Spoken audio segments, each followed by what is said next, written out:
Welcome back to another episode of The Conversation. I'm Nubrato. The Conversation, we talk to different candidates about what's going on in the city, and we're talking to some amazing, amazing candidates. And we have another amazing candidate here running for Ward 5 City Council.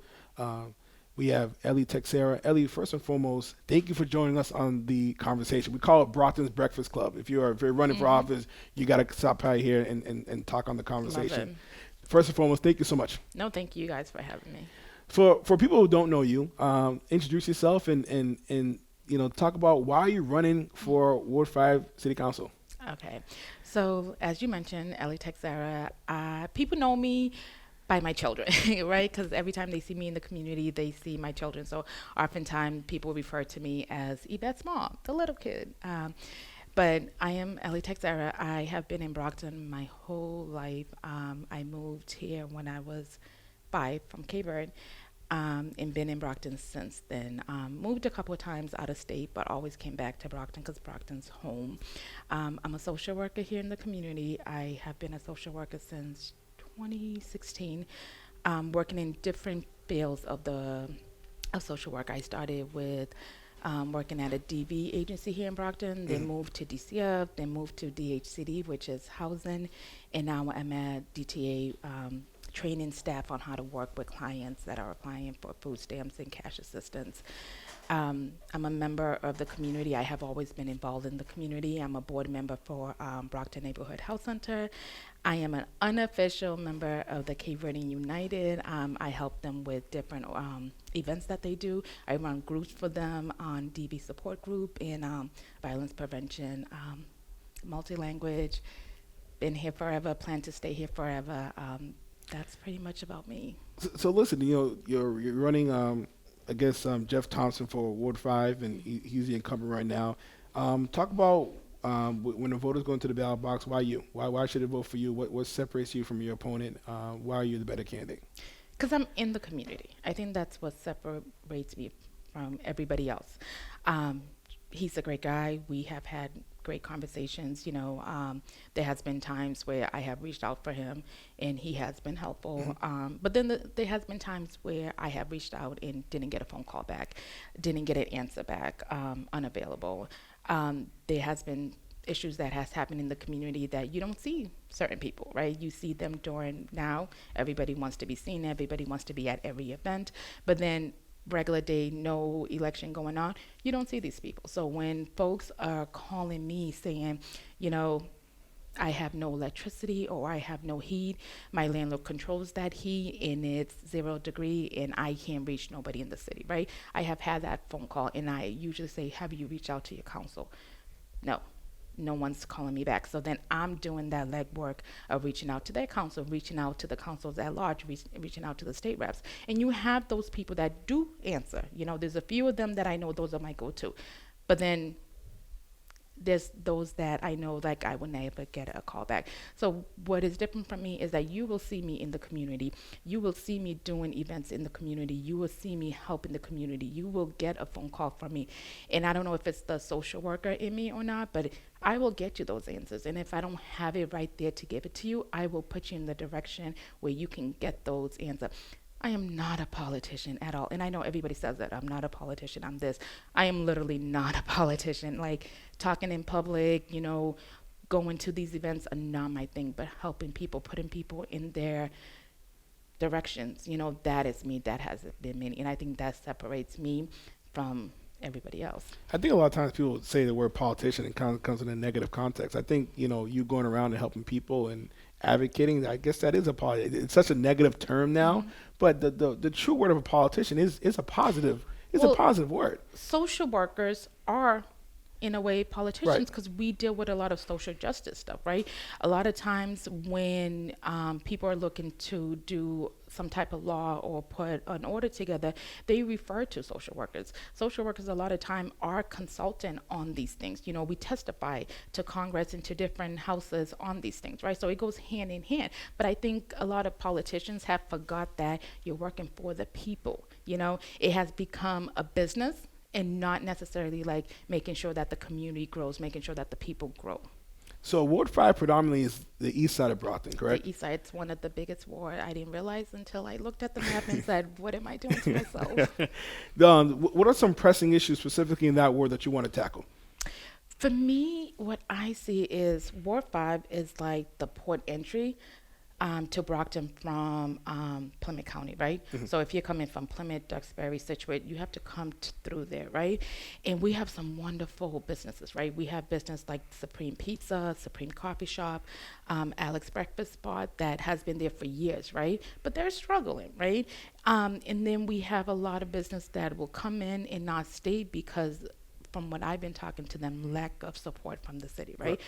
right? So I would like to see that area grow and become this point where people come in, they're like, oh my God, this is Brockton. Like, this is the east side. Because I remember I grew up on the south side.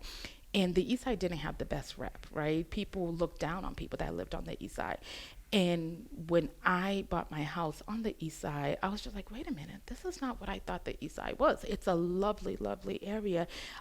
It's wonderful. Like, I love my neighborhood where I live, and I love that everything is right there. But I also feel that people still look down on us because we don't have thriving business in there. There's a lot of business that are struggling to grow, and I just want to see that area cleaned up. I want to see that area just grow with business, but also make sure that the community is growing too along with it, and that the community is informed on what's going on. I feel lots of time we don't have a voice on So, what goes on. so specifically, what would you do to help fix that problem? Again, you're one city council out of 11. Right. So what can you do on your end I want to a talk community about center. businesses and things like that, community centers? I think we should have a community center, a multi-generation community center, similar to what Randolph have, if you're familiar with that.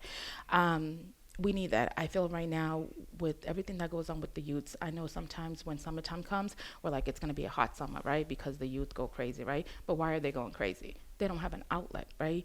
The Boys and Girls Club, the YMCA, great program, right? But we can't sardine kids in two programs and expect that to be what they need, right? We need something more. And I feel that the old Massasoit Conference Crystal area is the best place to have a community center that will service the youth, the elderly, and everybody in between. So that is one of the things that I will advocate the hardest for. We don't need another apartment development.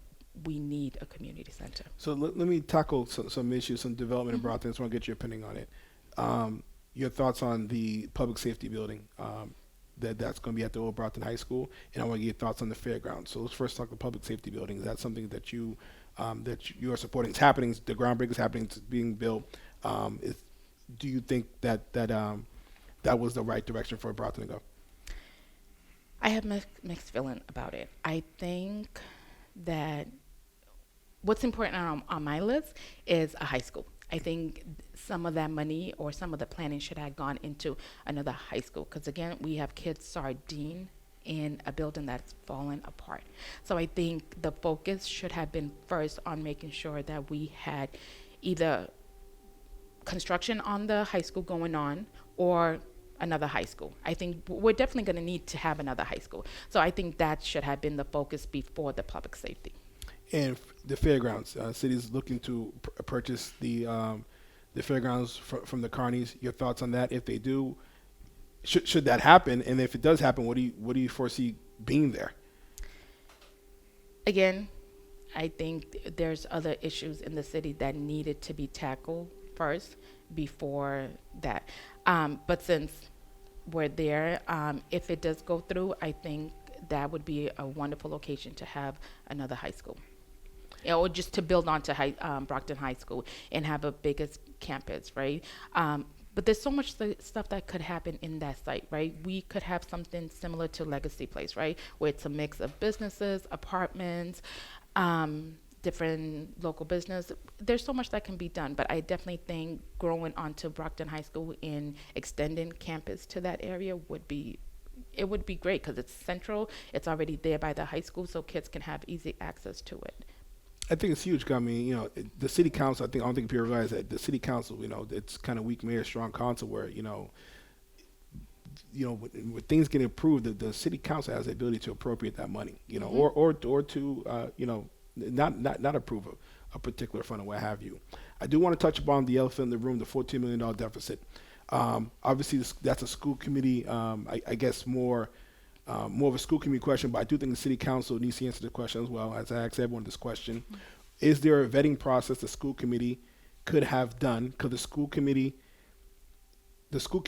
gets the budget from the superintendent, then that budget goes to the city council for approval during the budget hearings.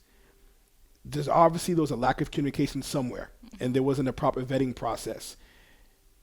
Where does that blame go? Is there a vetting process the city council could? What vetting processes should be in place to prevent something like that happening? Or is it something the city council really has nothing to do with, and that's a school committee issue?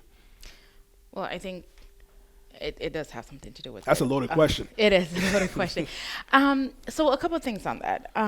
One is I strongly disagree that the chair of the school committee is the mayor. I think that should be two separate things, right? I think it just doesn't make sense. And a lot of school districts don't have the mayor be the chair. So I think that's something that we need to look at and see how we can separate that too, right?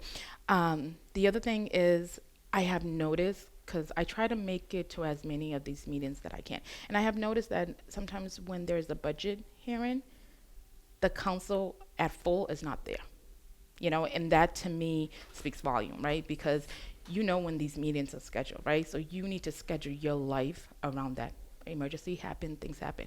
But when you're on vacation or when you're just not there, and you didn't, send your opinion, through emails on how you feel about certain things, that to me speaks volume as a resident. It says that you didn't care enough to be there, right? I was personally there when the school committee, when Mike Thompson was there talking about the school budget, right? There was members of the council missing there, right? So then that means that you didn't have an opportunity to speak. That means that you did not speak for your voters. You didn't speak for your constituents, right? And so if there was any concerns that they wanted you to bring up, you weren't there to do that, right? And I feel like that's the disrespect to the community, right? So I think right now, the only thing that I can say about this, because I don't want to, get too deep into this, and I don't want to put blame in, it's this person's fault, it's this person's fault, because there's so much that we don't know, right? Right. Maybe the wrong word is blame, but accountability. Where's the accountability for all? The accountability needs to be across setting. The school committee, the audit, the mayor, city council, everybody needs to be held accountable because everybody had a role to play in this, right? And I think the only way that we will find out exactly what happened and where this money went is when we get that audit, right? And I hope that it is an independent one, right? I hope that it's nobody that's sitting there that has special interests in it.